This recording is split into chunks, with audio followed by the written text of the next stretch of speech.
Alright, look, downwinding on the waves, that's the ultimate goal, but what's the way to go? Should we wing, parawing, or directly start with the paddle? Let's find out. Welcome to Matt on Foil. The car was packed with everything I had, and I thought that one of these things are the best way to downwind, but it's not like that. Let me walk through different disciplines and tell you why you actually need all of these toys. I'm not alone on this journey. I was with Dore, and he's a pretty decent winger and wants to get into downwinding as well. I had my DW-SUP foil board, 7.6, 20 inches wide and 112 liter. I took the 75 centimeter mass in the Barracuda XXL, which is supposed to have a good low end, but still be pretty fast. I had a paddle that I took with me, the Roger from Enze's 3 meter, and I had the Gong Nutra 3.5 square meter wing. And we went to Lake Neuchâtel. There was beast, like northeasterly winds, and in the circle there is pretty nice swell. We started at Cher, which you can see here on the arrow, and there were two possibilities to get out, Yvonand and Yverland. The first run was with the Roger and the paddle. In front of us were two other guys going out, one with the paddle, one with the Parawing, and you see the one with the paddle, they started at the same time, but look how much further the guy with the Parawing is. So I started with the Parawing myself and then switched to the paddle when I was out. I tried that 5 times and I gave it like 5 tries, but I couldn't get up, and it was so easy to just switch to the Parawing and get out. But the Parawing itself has some issues as well. Let me walk you through them. I used 7i, the app, to track my runs. Here you can see the second session. The first one I had my paddle with me, but not the camera. It just took too much space with the paddle. And here you can see the struggle that you might have with the Parawing. Even though it is a really great Parawing, don't get me wrong, but there are some things that are just difficult. Now, I'm not new to this. Yes, of course, it's my second session, not more, but I practiced quite a lot. I was in the snow and I used the Parawing a lot with my surf skate, trying to deploy and take it in again. So I'm familiar with how it should work. I've also kited, so the lines as well, yeah, should be a problem. So here you can see me behind the harbor, getting everything ready, throwing it out. But there was not that much wind and there were some problems. Here you can see a blue line somehow was somewhere it shouldn't be, and it took me some time to realize where it should be going. I'm always quite scared to move it around too much because I'm scared it might be a bigger knot. Then the board ran over the lines, and yeah. You see Dave West's video, and he also struggled with the lines a bit, but eventually I found it and was able to launch. I took the whole package on my board to get rid of the water, and then I threw it in to see if I could start it.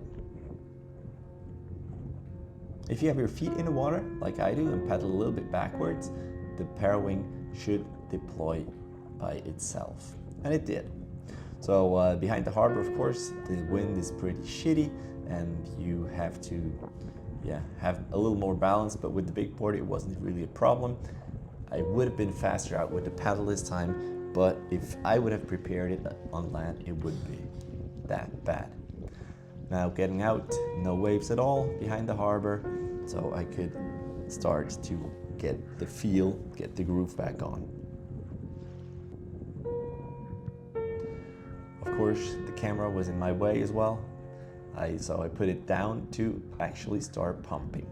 And it wasn't that windy, it was maybe 15 knots, somewhere around that. So I really had to pump hard to get it going, and it's really hard to coordinate the hand movement and the leg movement. This is my preferable side, so going out is actually easy for me, and as soon as you are on foil, it's a smooth ride. So I really wanted to get out a bit, getting that feel again of the foil. But of course, I looked for waves and wanted to start downwinding. And as you can see, if you have to pump, the lines, they are everywhere. They get tangled with the bar, as you can see here. So what I should have done, and I only notice it now while I watch the videos, I should have kept all the bridles in one pack. Because if you don't do that, and then you want to redeploy that Parawing, like I do here, you can imagine what happens. It flew somewhere, wasn't good, and I lost balance, and I fell in. While I swim back on my board, let me thank Christoph Arto for buying me 10 coffees for my birthday. Thank you so much. If you want to support me, buy me a coffee, link in description. Getting back up, really no big problem. The waves weren't that big, it was maybe a little more than 50 centimeters. It's hard to say really.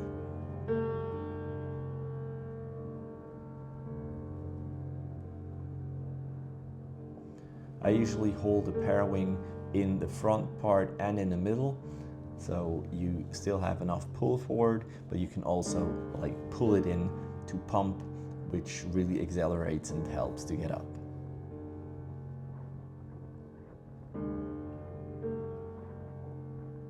The foil as well, the Barracuda XL, has a great low end, but also the speed is really not bad. I paired it with the long fuse and the Condor M stab, which is great for turns.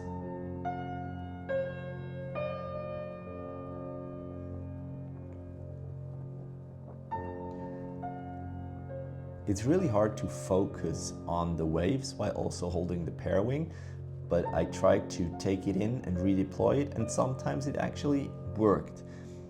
The longer I use it, the better it works, but even at the end, sometimes I just missed it. But if I do it another 50, 100 times, it will eventually get better. That's for sure.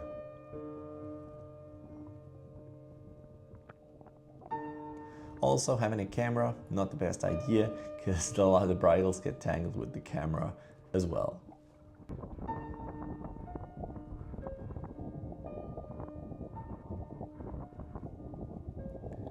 The Parawing is really great to get you on foil, because I cannot imagine paddling as hard as I can, eventually after half an hour getting on foil and then reading the waves well.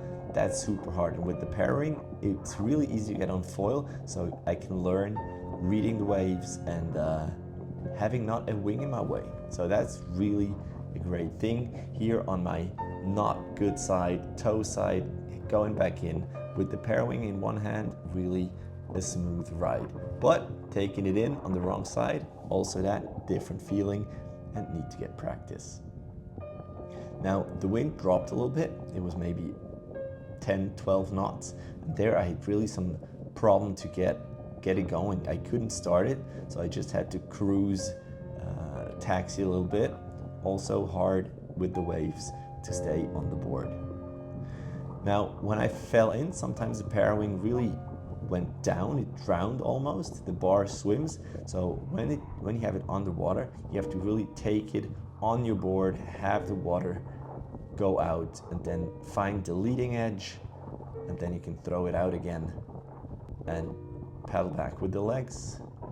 See that everything is all right with the bridles, blue lines, collars up, and then you can redeploy it pretty easily.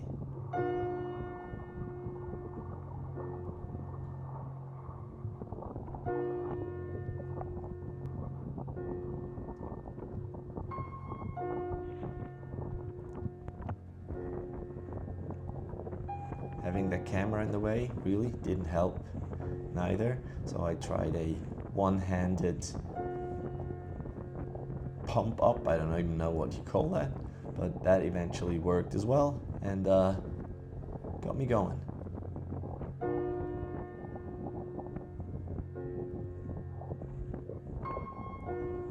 The cool thing with the Parawing compared to the paddle is I can really accelerate even not on a wave and get with speed in that wave, in that bump, and then try to surf it as long as possible.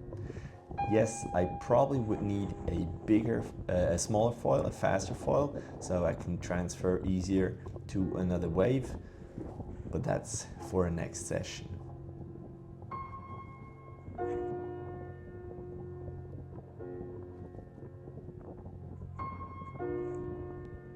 here as well. You can see while I pump, the bridles, they fly around. It's possible that they get tangled, so you should really take the whole package into your hands so they don't mix up. Yes, I had some trouble with the camera, obviously, as you can see, but I forgot my helmet. That's why I'm not wearing one. I would have had the camera on the helmet, but yeah, it's what it is. It's awesome. If you need a break from pumping, if you can't reach the wave, like I do, you just deploy it. Sometimes you keep on flying. Great. Go back. Try to take it in. There you go. On your way.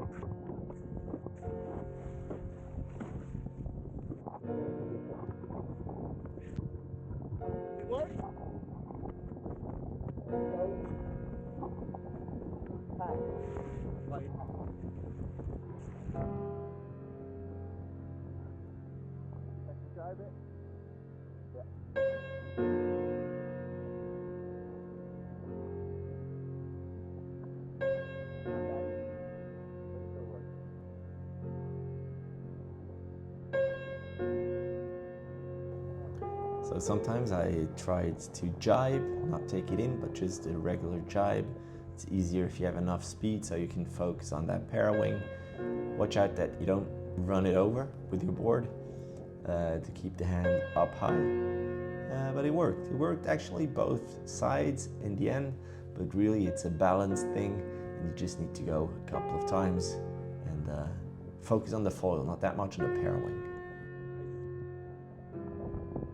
First jibe. With every minute I was out there, it worked better. Sometimes the waves somehow aligned quite well for me, and I was actually able to stay on and just reading the waves and going on foil, downwinding how it's supposed to be for quite a long time. So I think this run is my personal best so far. It's a little over a minute, which is cool, but it's still such a long way to go. I can't imagine paddling up and then just being on foil for 1 minute. Because I still fall, as you can see. And here you can see me taxiing in towards the beach. And it's so cool to transport it, because you have your board and just a little backpack with that Parawing. It's just so light and so easy. So when the train came, I just bought a ticket, and I was lucky there wasn't anyone else on. So I was able to get in with my big board, and I could use the whole entry.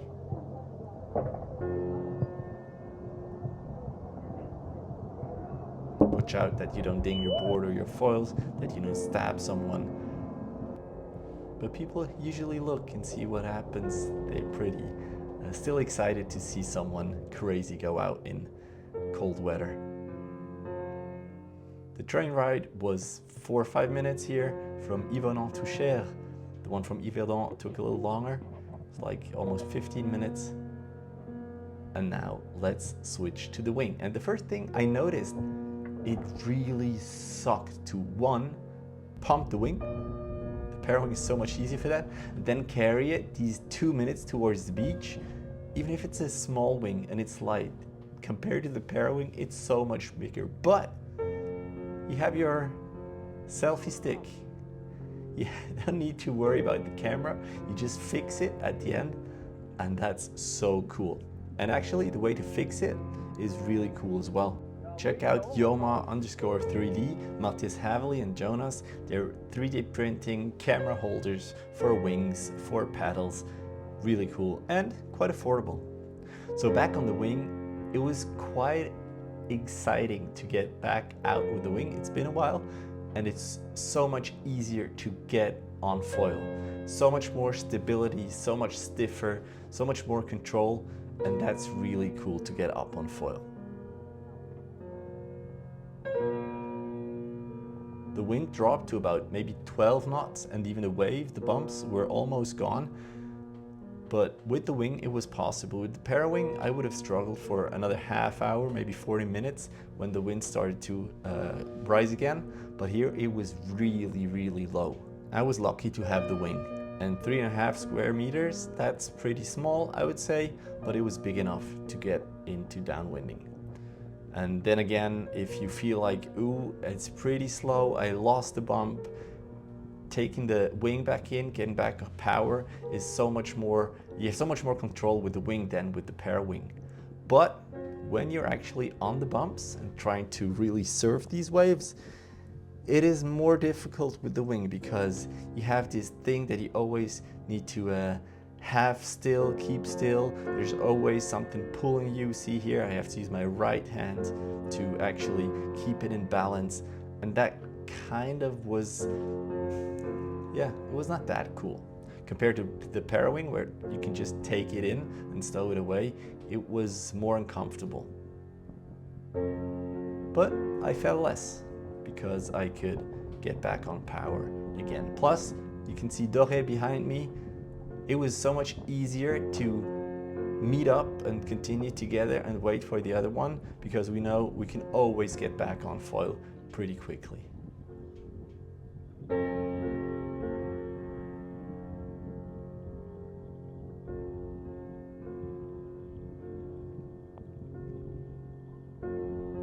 So, should you go with the ParaWing or with the paddle or the wing? That's the real question.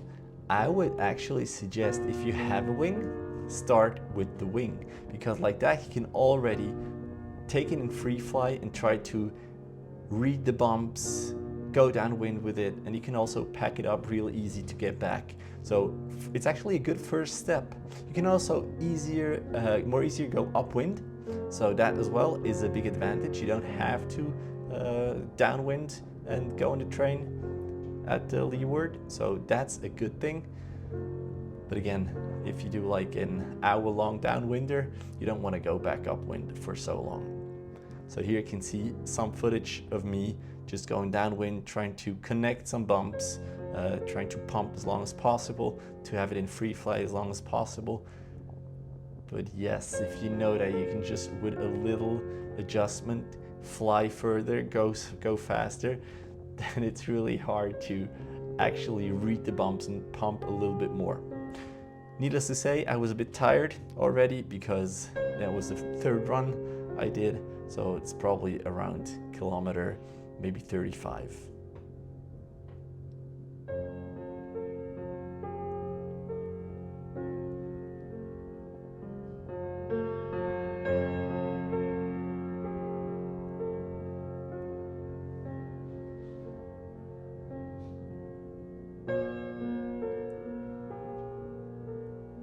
I was getting more and more tired, and that's why maybe I lost a little focus.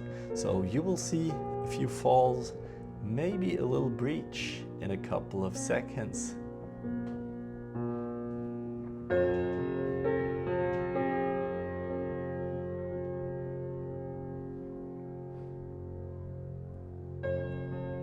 It was really nice to actually practice the pumping, and not here, but this is my good side. So when I have regular stance, I also was able to practice that pumping movement, and I still cannot pump in regular. So that was good to have a practice. Here you can see it would be better to have a wing with a boom, because sometimes I miss the handle.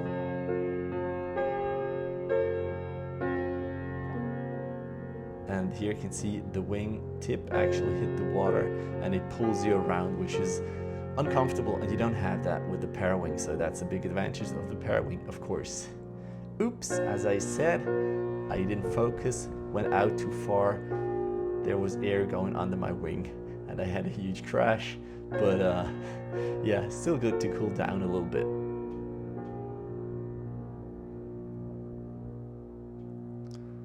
So yeah, that was us getting closer to Yverdon. We're having a talk, always nice. We switched gears as well, which is interesting. He has even a longer board and a little narrower board, which worked fine as well. So we switched it up and then eventually started to get down to the finish in Yverdon. So here's my conclusion. Start with the wing. If you know winging already, you can start get into the waves, try to free flight, try to surf these bumps, and you can actually read it quite easily because you know you're always in control. Then if you can, get a Parawing, because if you have the Parawing and you actually take it down and focus on surfing the waves, then the Parawing is super. Still, paddling is the gold standard, and I would say I'm at a spot where I continue with the Parawing before going back to paddling. I'm not sure why I should keep paddling. Maybe because it's the gold standard. It's the most difficult thing. It's so exhausting though, and quite honestly, a little frustrating. Whereas with the Parawing, it's my second session, and I'm more on foil than not. I'm enjoying myself. Sometimes I can redeploy. Started to actually manage to do some jives, which is amazing. Second session. So, Vicky, I'm sorry. I don't want to give it back. I want to keep that Parawing. See you guys in the next one.